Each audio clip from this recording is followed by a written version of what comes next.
Los 7 hábitos de las personas altamente efectivas. Con el doctor Stephen R. Covey. Principios fundamentales. Parte A, Introducción. Estoy encantado de darles la bienvenida a los 7 hábitos de las personas altamente efectivas. Pienso que su participación en este proceso puede ser una de las experiencias de aprendizaje más emocionantes de su vida.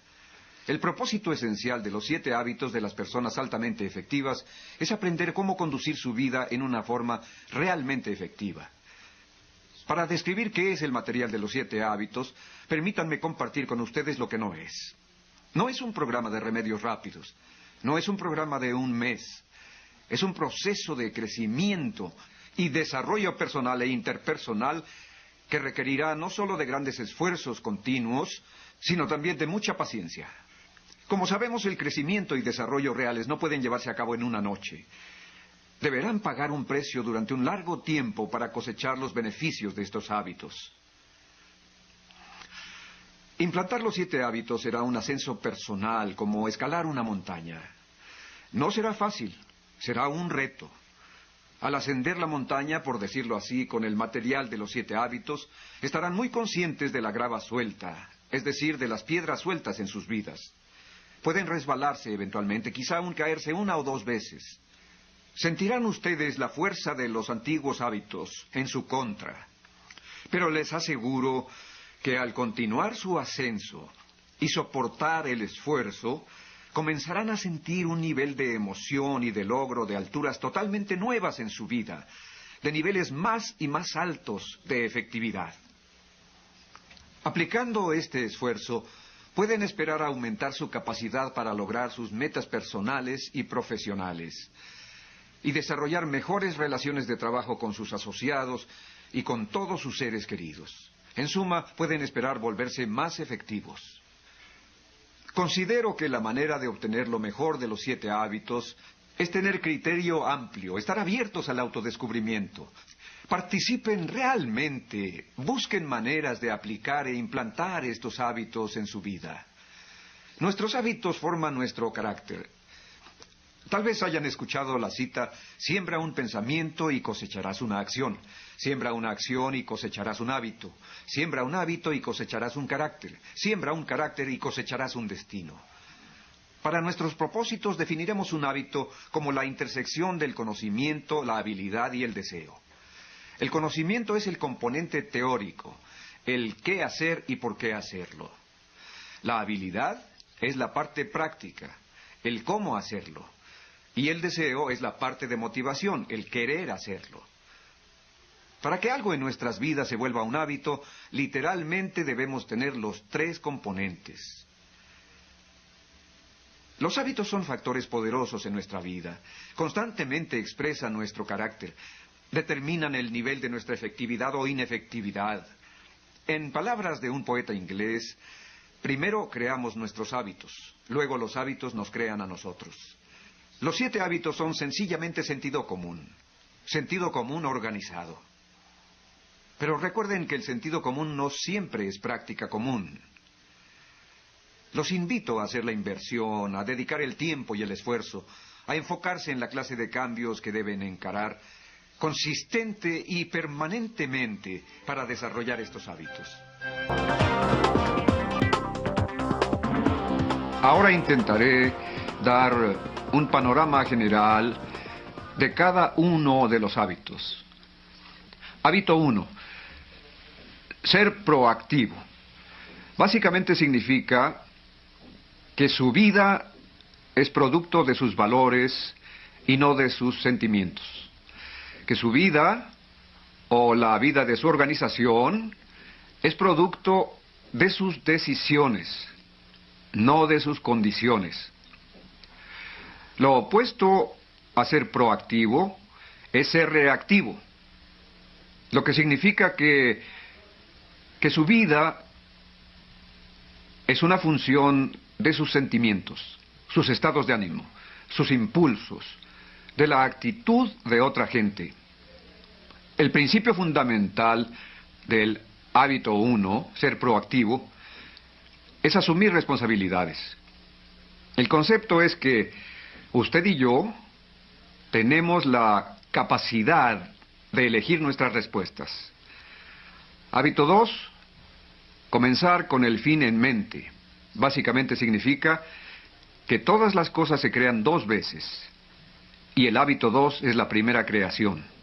El hábito 2, comenzar con el fin en mente, implica que usted vea una imagen mental, un panorama de a dónde quiere llegar en esta junta, en esta relación, en este año, en su vida. Para una compañía es la visión que tiene de su futuro, es la creación de esa visión. El hábito 2 está basado en el principio de visión, de propósito, de significado, de misión. Hábito 3, poner primero lo primero, es la segunda creación. Poner primero lo primero significa que usted decidió qué es lo principal gracias al hábito 2 y ahora tiene la disciplina y el compromiso de mantenerlo primero. Lo opuesto a poner primero lo primero es poner en segundo, tercer o cuarto lugar las cosas importantes. Es por ello que mucha gente, aunque valora profundamente sus relaciones familiares, su salud, su integridad personal, queda atrapada en los poderosos sistemas de valores sociales. Horarios y agendas forman su cultura. Y nunca se cuestionan si su vida la han creado ellos o si están gobernados por lo que otros crearon en forma de programas o planes que nunca se les ocurre discutir.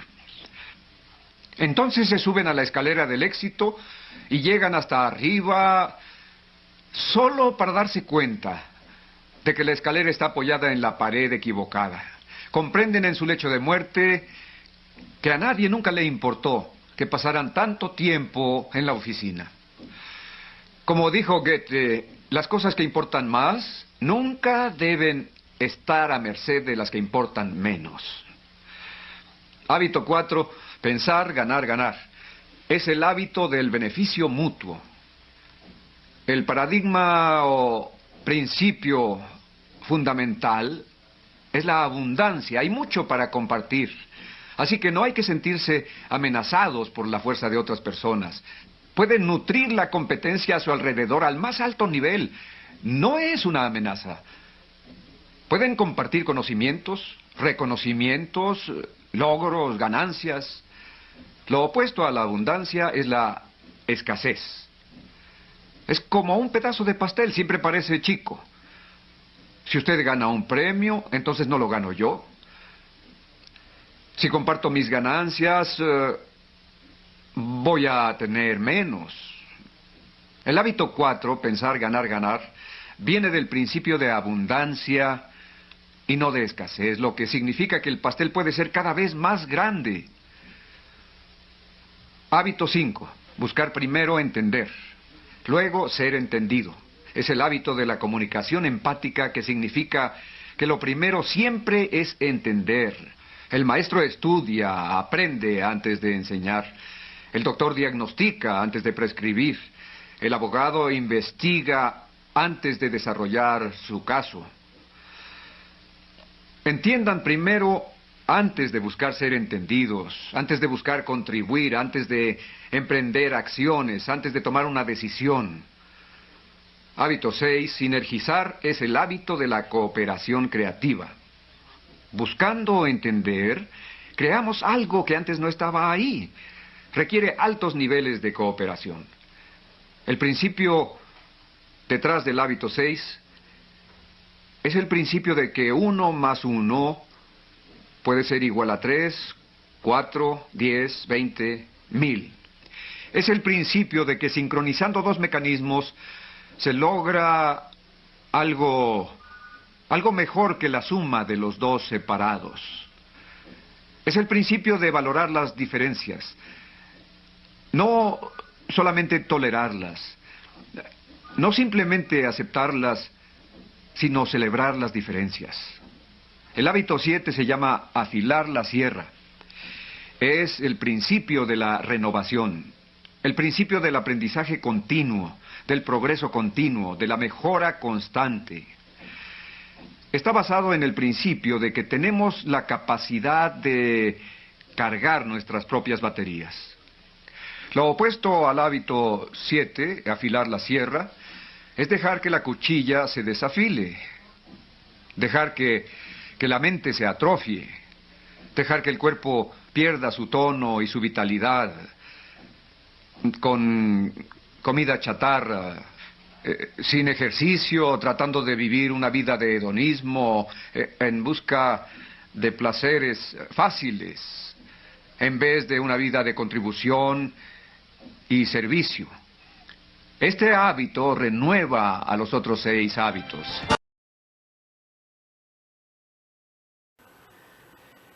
That there are 4 parts to our nature: our body, our mind, our heart, and our spirit. And that all 4 parts represent 4 capabilities, 4 needs, 4 intelligences, 4 dimensions that need to be honored and respected and integrated and put into a synergistic whole. In doing so, it can help a person find his or her voice and also inspire others to find his or her voice. Voice is when your talent and your passion, you know, what you're good at and what you love doing, overlaps what the world needs. What can drive your economic engine? Or if you're in a not-for-profit, what adds value? What contributes? As driven by conscience, body, mind, heart, and spirit. All 4 integrated together. Okay, let's look at how we develop our voice and how we inspire others to find their voices and to use them in the new knowledge economy. This is what I call the 8th habit. It builds upon the other 7, but it is like the 3rd dimension to the other 7. Find your voice and inspire others to find theirs.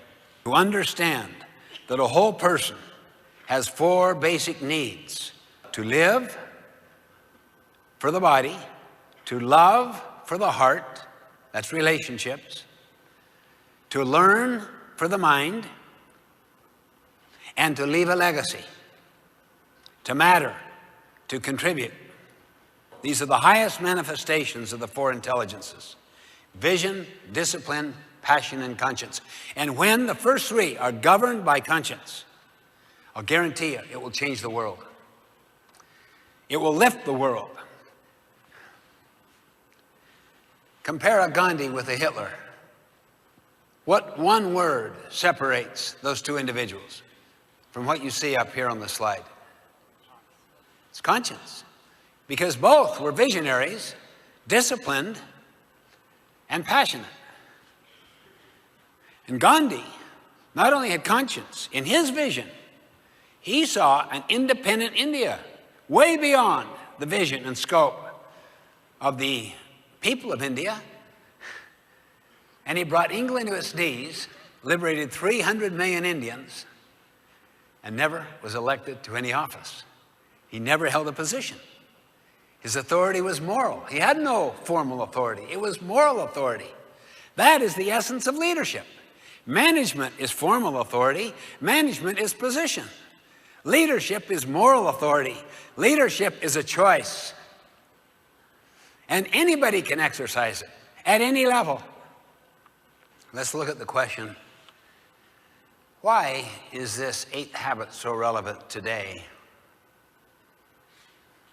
Why is it any really different than just another habit in degree to the other 7? The Seven Habits was published in 1989. That was also the same year that the Berlin Wall came down, and is generally considered the beginning of the information age. So I'd like to put that into perspective, into a larger historical perspective, in order to answer my question, why an eighth habit? In what way is that the third dimension to the other seven? Here are 5 civilization eras, economic eras of humankind. And the technology is shown in each era. Hunters and gatherers, bow and arrow being the technology, the fulcrum's in the center, put in 1 unit of effort. You catch 1 fish, you get 1 deer, you gather so many seeds, nuts, whatever, okay? You became a farmer. The fulcrum went over there a long ways, so that you put in 1 unit of effort and you get out 50 units of productivity. Can you imagine the social dislocation of 95% of the people being downsized? Imagine the new skill set they would have to learn, the new mindset, the new tool set. The industrial age. You put the fulcrum way over there, so that the industrial age outproduces the agricultural age 50 times. Specialization, mass production, efficiency, supply side management. So many marvelous things. And on that basis has come most of the economic and social progress of the entire 20th century. It comes from the industrial age. In fact, the farmers adopted the industrial model. And that's why an industrialized farm will outproduce a family farm 50 times. A little over 2.5%, 3% of the people in this country feed the entire country. Imagine the social dislocation again. Imagine the downsizing, the re-education, the retooling. Can you begin to get the sense of what I'm talking about? Because we move now into the information, knowledge worker age. It's a whole different world, literally. It's no longer a world of controlling people. It's a world of unleashing people. I mean, take the accounting concept that came from the industrial age model. You are an expense. Coming to this, participating in this, is an expense. But if you buy a machine, what's that called? An investment. Isn't that interesting? People are an expense, things are an investment. That's the paradigm of the industrial model. And because most people are alienated and disempowered, then it puts the responsibility on who to do the so-called leadership and management? Those with formal authority. How do they do it? They carrot and stick them. Here's the carrot, here's the stick. If you produce, you get the carrot. If you don't, you get the stick. It's called the great jackass theory of human motivation, and causes profound alienation. I'll show you what else it causes. Close your eyes for a second, wherever you are watching this. Point, close your eyes, but don't peek. Point north, don't peek. Okay, now open your eyes and look around and see where people are pointing. I mean, look, literally. That way, this way, straight up, that way, this way. I mean, just look at the people right around you. Do you want to have the same exact experience? Try it. Go to any group, any department in your organization that you work with, or go to the top executive team. Just walk in and say, what's the #1 high priority goal? And just see what they say. What's #1? Write them down. I'll guarantee it'll be just like pointing north. Well, if that is the case, and a person's purpose and value system and their priority goals drive every other decision, is there any wonder there is such profound misalignment? Just watch the difference as you go into any business, whether they're into the industrial age model or the knowledge worker age model. I'll guarantee you, it will be so vast, the one is so superior over the other. The first circle we'll call personal greatness. The next circle, leadership greatness. And the third circle, organizational greatness. Under personal greatness, I would put the 7 habits leading to finding your voice and inspiring others to find their voice. Only this part, since it's personal, is to find your own voice. Leadership greatness. Modeling the 7 habits leading to the 8th habit of inspiring others to find their voice, affirming them. Leadership is basically communicating people's worth and potential so clearly they come to see it in themselves. Under organizational greatness, mission, vision, values. Now put up the word co-missioning. And at the center, execution. The whole purpose of leadership effectiveness is to empower other people so that you help them find their voice. And they are in positions, as Jim Collins puts it, in the right place on the right bus. And then their strength is made productive and their weakness is made irrelevant through the strength of other people because of developing a complementary team. In summary, put up, if you would, the 7 habits diagram with the 8th habit as the 3rd dimension. Find your voice and inspire others to find theirs. This is a totality of thinking for a knowledge worker age.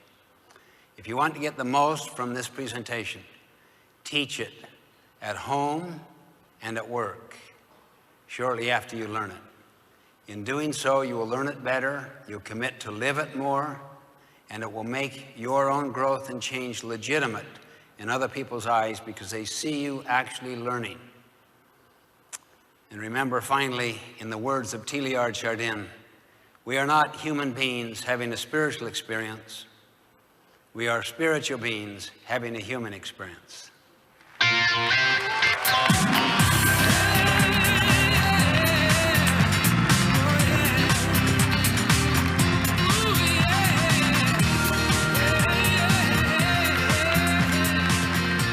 We hope you have enjoyed this special presentation of Stephen Covey's The 8th Habit, From Effectiveness to Greatness.